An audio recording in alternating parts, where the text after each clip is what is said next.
Assalamualaikum teman-teman semua. Kalau kita ngomongin bulan Sya'ban, pasti langsung kepikiran satu malam yang spesial banget kan?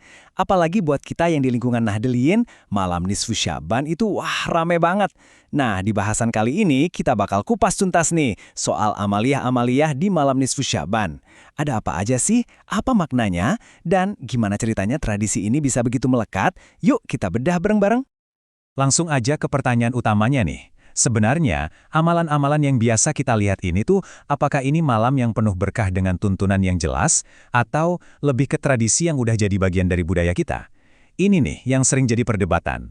Mari kita coba cari titik terangnya. Oke, kita mulai dari dasarnya dulu ya.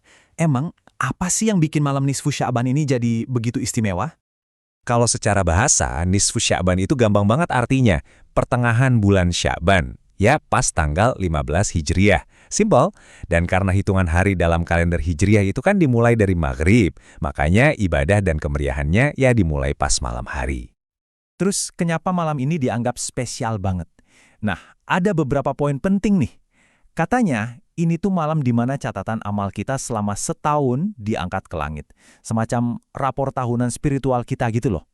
Terus, ini juga salah satu malam yang mustajab, di mana doa-doa kita punya peluang besar untuk dikabulkan. Dan yang paling utama, ini adalah malam di mana Allah membuka pintu rahmat dan ampunan selebar-lebarnya. Kebayangkan kenapa malam ini ditunggu-tunggu banget? Sekarang, kita masuk ke bagian yang paling khas nih. Amaliyah yang jadi ciri khasnya nisfu Sya'ban, terutama di kalangan warga NU. Yap, bener banget. Membaca surah Yasin sebanyak 3 kali. Biasanya sih dilakuin berjamaah ya, abis sholat maghrib. Ini udah kayak ikonnya nisfu Sya'ban di Indonesia. Tapi, jangan salah. Ini bukan sekedar ngulang bacaan 3 kali loh. Setiap bacaan itu ada niat dan doa khususnya. Jadi gini rinciannya. Bacaan Yasin yang pertama, niatnya untuk minta umur panjang yang barokah yang isinya taat sama Allah. Terus, Yasin yang kedua, niatnya untuk minta dijauhkan dari mara bahaya, sekaligus dilancarkan rizkinya. Nah, yang ketiga, ini dalam banget maknanya. Minta diteguhkan iman dan Islam, supaya nanti wafat dalam keadaan husnul khotimah. Rapi banget ya niatnya.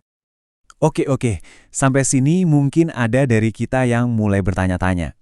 Bentar, baca Yasin 3 kali dengan niat spesifik begini, landasan hukumnya dari mana ya? Nah, ini dia nih. Disinilah diskusinya jadi seru dan ya, kadang-kadang agak panas juga. Ujung-ujungnya, perdebatan itu sering banget mengerucut ke satu pertanyaan ini. Ini tuh sunnah atau bid'ah? Coba kita lihat dari dua sisi ya biar adil. Pihak yang mendukung amalan ini, mereka berpegang pada hadis-hadis tentang keutamaan malam nisfu Sya'ban. Argumennya, oke, mungkin ada hadis yang statusnya lemah, tapi kan boleh dipakai untuk fadhailul a'mal. Gampangnya untuk memotivasi orang biar semangat ibadah. Lagian, praktik ini juga katanya sudah ada dari zaman tabi'in di Syam. Nah, di sisi lain, ada yang mengkritik. Mereka bilang, wah, tunggu dulu, hadisnya itu banyak yang do'if alias lemah, bahkan ada yang palsu. Jadi, menurut pandangan ini, mengkhususkan ibadah tertentu di waktu tertentu tanpa ada dalil yang kuat, itu jatuhnya jadi bid'ah, semacam inovasi dalam beribadah. Tapi, coba deh kita geser sedikit perspektifnya. Lepas dari perdebatan dalil, kalau kita lihat di Indonesia, nisfu Sya'ban itu punya warna yang beda. Udah bukan cuma soal ibadah ritual aja, tapi udah nyampur sama budaya dan kearifan lokal. Contohnya lihat deh tradisi mangan segolangi di Lamongan. Malam nisfu Sya'ban, warga ngumpul, doa bareng, terus makan bareng.